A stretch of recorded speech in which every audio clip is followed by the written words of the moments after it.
नमस्कार मु सुमित्र आपण मानक प्रभु जीशु ख्रीष्ट महान नाम छोट मेष फल यूट्यूब चैनल को स्वागत करे। आशा करे आपण माने प्रभुंकर सीम दया और अनुग्रह रे भलर थिबे।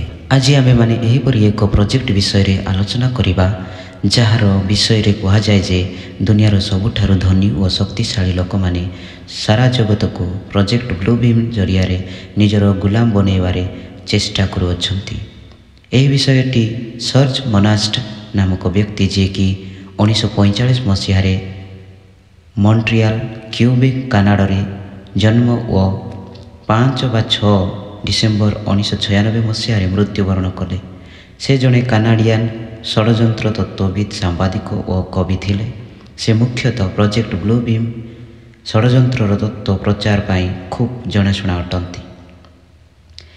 1990 दशकर प्रारंभ रे से नूतन विश्व व्यवस्था एवं गुप्त समाज व सिक्रेट सोसाइटी गुड़िक द्वारा रचित षड्यंत्र विषय रे लिखिबा आरंभ करथिले। ताहांको कहबा अनुसार मिलित जातिसंघ व यूनाइटेड नेशन रो सहायता रे नासा ताहार सिक्रेट प्रोजेक्ट तैयारी करूअछि जहार नाम प्रोजेक्ट ब्लू बीम। एही प्रोजेक्ट रो उद्देश्य अटे जे लोकमानंको नियंत्रण करिबा पाई एक कृत्रिम प्रभु जीशु ख्रीष्ट द्वितीय आगमन सृष्टि करिबा।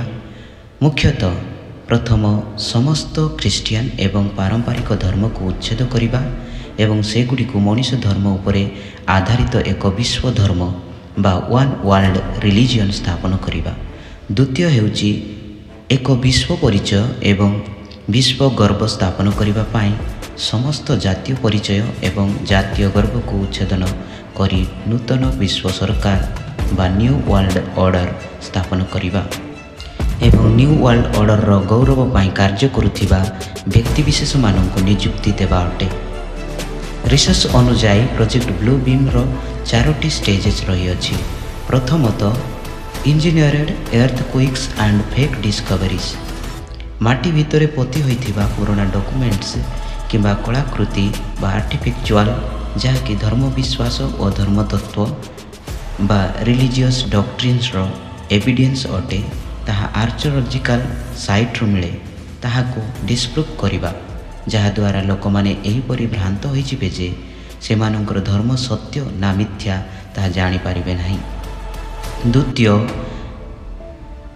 जिगाटिक स्पेस सोर्स। आकाशरे होलोग्राम जीशु ख्रीष्ट बहुत बड़ आकारर 3D होलोग्राम जीशु ख्रीष्ट जहाँकि ख्रीस्टियन माने जीशु ख्रीष्ट द्वितीय आगमन को विश्वास करती। पुणी मुस्लिम लोक माने दाजाल जे कि द्वितीय आगमन आसबार से विश्वास अटे।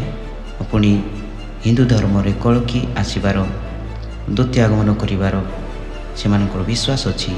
सेहीपरि लोक मानकर सेहीपरि व्यक्तित्व मानकर परि चेहरा दृश्यमान कराइबा जहाँ प्रत्येक देशर प्रत्येक स्थान रे एका समय लोकमानंको विश्वास अनुसार दृश्यमान कराइबा। यह देखि लोक माने जेपरि जानि पारिबे जे सेमानंको मसीह आसीगले। तृतीय हेउछि telepathic electronic communication. Mind control signal अटे अर्थात वॉइस टू स्कूल टेक्नोलॉजी व्यवहार करी मस्तिष्क भितरे एक अलौकिक स्वर परि शब्द सुनाइबा जेपरि लोक माने भाविबे जे परमेश्वर बा भगवान डायरेक्ट सेमानंक सहित कथबार्ता हेउछंती।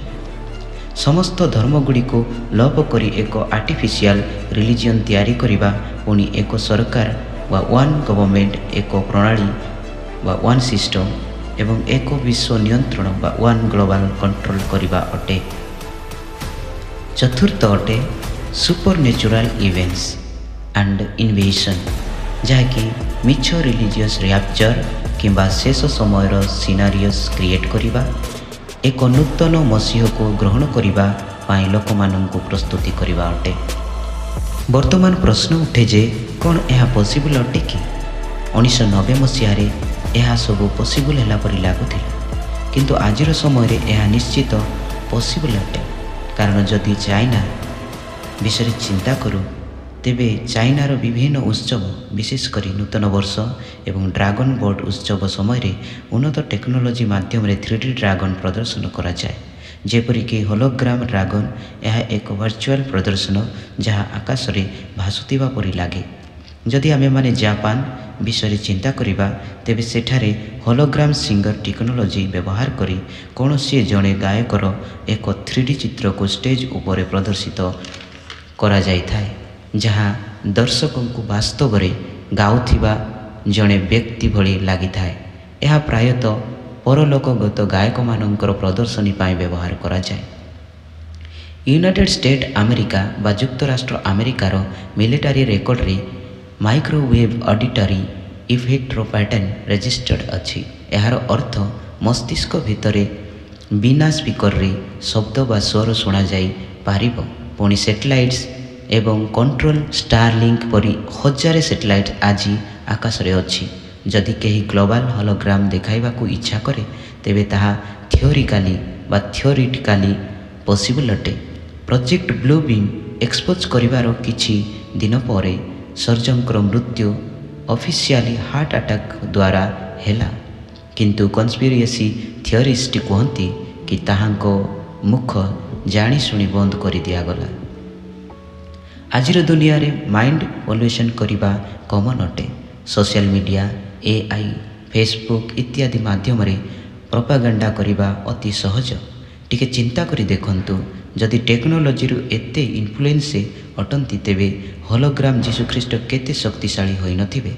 2023 ମସିହାରେ ତୁର୍କୀରେ ହୋଇଥିବା ଭୂକମ୍ପରେ ଅନେକ ଥିଓରି ଆସିଲା ଯେ ଏହା ଏକ ଇଞ୍ଜିନିୟରିଂ ଡିସାଷ୍ଟର ଥିଲା, ଯାହାକି ପ୍ରୋଜେକ୍ଟ ବ୍ଲୁ ବିମ୍ ପ୍ରଥମ ଫେଜ୍ର ଅଂଶ ଅଟେ। ଯଦି ଆସନ୍ତାକାଲି ଆକାଶରେ ମସିହ ପ୍ରକାଶିତ ହୁଅନ୍ତି ଏବଂ ୱାନ୍ ଗଭର୍ଣ୍ଣମେଣ୍ଟ ୱାନ୍ ରିଲିଜିଅନ୍ ଏହାକୁ ମାନିବାକୁ ବାଧ୍ୟ ବୋଲି କୁହନ୍ତି, ତେବେ ଡର ନିଜର ଜୀବନ ଓ ବିଶ୍ୱାସକୁ ବଞ୍ଚାଇବା ପାଇଁ ଲୋକମାନେ ମାନିପାରନ୍ତି। ପ୍ରିୟ ବନ୍ଧୁଗଣ, ପ୍ରୋଜେକ୍ଟ ବ୍ଲୁ ବିମ୍ ଏକ ଥିଓରି ଅଟେ, କିନ୍ତୁ ଏହା ଉପରେ ଯେତିକି ଜିନିଷଗୁଡ଼ିକ ବିଷୟରେ ଲେଖାଯାଇଅଛି ସେଥିରୁ ଅଧା ଟେକ୍ନୋଲୋଜି ଅଲରେଡ଼ି ରହିଅଛି ଆମ ପାଖରେ। ବର୍ତ୍ତମାନ ପ୍ରଶ୍ନ ଉଠେ ଯେ କ'ଣ ଏହା ଏକ କନ୍ସପିରେସି ଥିଓରି ନା ସତରେ ଗୋଟିଏ ଏହିପରି ଯୋଜନା ବା ପ୍ଲାନ୍ କରାଯାଉଅଛି ଯାହା ମଣିଷର ବିଶ୍ୱାସ ଏବଂ ମନ ଗୋଟିଏ ବଟମର କଣ୍ଟ୍ରୋଲ ହୋଇଯିବ। ଆପଣମାନେ କ'ଣ ଭାବନ୍ତି? କ'ଣ ପ୍ରୋଜେକ୍ଟ ବ୍ଲୁ ବିମ୍ ମିଥ୍ୟା ଅଟେ ନା ଗୋଟିଏ ଭବିଷ୍ୟତ ଅଟେ? ଆମମାନଙ୍କୁ ଦେଖିବାର ବାକି ରହିଅଛି। ପ୍ରିୟ ବନ୍ଧୁଗଣ, ଈଶ୍ୱରଙ୍କ ପବିତ୍ର ବାକ୍ୟ ବାଇବଲ ଆମମାନଙ୍କୁ ଏହିପରି କୁହେ। ଦାନିଏଲ ଭବିଷ୍ୟତ ବକ୍ତାଙ୍କ ପୁସ୍ତକ 12 ଅଧ୍ୟାୟ 4 ପଦରେ ଏହିପରି ଲେଖାଯାଏ, ମାତ୍ର ହେ ଦାନିଏଲ, ତୁମ୍ଭେ ଶେଷ କାଳ ପର୍ଯ୍ୟନ୍ତ ଏହି ବାକ୍ୟ ସକଳ ବନ୍ଦ କରି ଓ ଏହି ପୁସ୍ତକ ମୁଦ୍ରାଙ୍କ କରି ରଖ। ଅନେକ ଏଣେତେଣେ ଧାବବାନ ହେବେ ଓ ଜ୍ଞାନ ବୃଦ୍ଧି ହେବ। ଆଜିର ଦିନରେ ଆମେମାନେ ବିଶେଷ ଜ୍ଞାନର ବୃଦ୍ଧି ଓ ନୂତନ ଆଡ଼ଭାନ୍ସ ଟେକ୍ନୋଲୋଜିର ଅଭିବୃଦ୍ଧି ହେବାର ଆମେମାନେ ସଚକ୍ଷୁରେ ଦେଖୁଅଛୁ। ମନୁଷ୍ୟର ଦୁଷ୍ଟତା ଦିନ ପ୍ରତିଦିନ ବୃଦ୍ଧି ପାଇବାକୁ ଲାଗିଛି। ସ୍ଥାନେ ସ୍ଥାନେ ଭୂମିକମ୍ପ, ମହାମାରୀ, ଦୁର୍ଭିକ୍ଷ ଏବଂ ଯୁଦ୍ଧ ଲାଗି ରହିଅଛି। ପୁଣି ଭଣ୍ଡ ଶିକ୍ଷକ, ଭଣ୍ଡ ଭାବବାଦୀମାନେ ସର୍ବଜଗତକୁ ଭ୍ରାନ୍ତ କରିବାରେ ଲାଗିଅଛନ୍ତି। ବିଶେଷ କରି ଈଶ୍ୱରଙ୍କ ମନୋନୀତ ଲୋକମାନଙ୍କୁ ଭ୍ରାନ୍ତ କରିବାରେ ଲାଗିଅଛନ୍ତି। ଏହି ସମସ୍ତ ବିଷୟ ଅନୁଧ୍ୟାନ କଲେ ଲାଗେ ସତରେ ଆମେମାନେ ଅନ୍ତିମ ଦିନରେ ବାସ କରୁଅଛୁ। ତେଣୁ ପ୍ରଭୁ ଯୀଶୁ ଖ୍ରୀଷ୍ଟ କୁହନ୍ତି କି ସାବଧାନ, କେହି ଯେପରି ତୁମମାନଙ୍କୁ ଭ୍ରାନ୍ତ ନ କରେ। ମାର୍କ ଲିଖିତ ସୁସମାଚାର 13 ଅଧ୍ୟାୟ 5 ପଦରେ ଲେଖାଯାଏ, ଭଣ୍ଡ ଖ୍ରୀଷ୍ଟମାନେ ଓ ଭଣ୍ଡ ଭାବବାଦୀମାନେ ଉଠି ଏହିପରି ଚିହ୍ନ ଓ ଅଦ୍ଭୁତ କର୍ମମାନ ଦେଖାଇବେ ଯେ ଯଦି ସମ୍ଭବ ହୁଏ ତେବେ ମନୋନୀତ ଲୋକଙ୍କୁ ଭ୍ରାନ୍ତ କରିବେ, ଯାହା ମାର୍କ ଲିଖିତ ସୁସମାଚାର 13 ଅଧ୍ୟାୟ 22 ପଦରେ ଲେଖାଯାଏ। ତେଣୁ ଆସୁ ଭ୍ରାନ୍ତ ନ ହୋଇ ସମସ୍ତେ ବିଶ୍ୱାସରେ, ପ୍ରାର୍ଥନାରେ, ଈଶ୍ୱରଙ୍କ ପ୍ରେମରେ ଓ ଆତ୍ମାରେ ଚାଳିତ ହୋଇ ପ୍ରଭୁ ଯୀଶୁ ଖ୍ରୀଷ୍ଟଙ୍କ ଦ୍ୱିତୀୟ ଆଗମନରେ ନୀତ ହେବା ପାଇଁ ପ୍ରସ୍ତୁତ ହେଉ।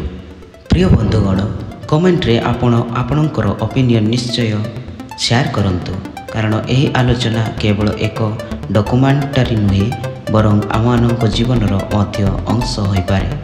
ପ୍ରଭୁ ସମସ୍ତଙ୍କୁ ଆଶୀର୍ବାଦ କରନ୍ତୁ। ଆମେନ୍।